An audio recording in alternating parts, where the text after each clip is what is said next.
Godt at møde dig. I lige måde. Det er dit værelse? Ja, det er det. Hvad med dig? Hvor du bor? Jeg bor bare hjemme.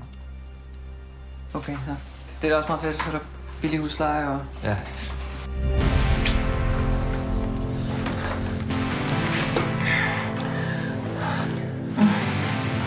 Men hvad har du lavet? Har du været på nogle dates eller et eller andet? Ja. Hvordan er det gået? Jamen altså... Du har kanskje aldrig pult på et lager før? Det er jo, man skal bare lige finde den, man gerne vil. Være sådan en kæreste med, ligesom... Christian, det er alt for tidligt. Ja. Hey, Christian. Jeg synes, vi skal prøve at tage en pause. Jeg tror bare, det er for det bedste. Du må sgu ikke tage det for tungt, vel? Jeg har taget Askes bælte med. Altså, han bor jo ikke her mere.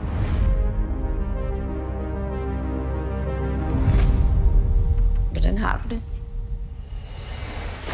Hvor kan du Aske fra? Aske? Hvorfor vil du gerne vide det? Hallo? Vil du sige noget til os, eller? Du sagde, du har en ven. Jeg kender ham bare. Hvorfor spørger du? Kan jeg låne dem, eller kan jeg ikke låne dem? Altså... Christian, er du okay? Nej. Han besvimer. Nå, men det var nice. Ja. Så jo bare... Du vil tage revanche en anden dag og sådan... Ikke?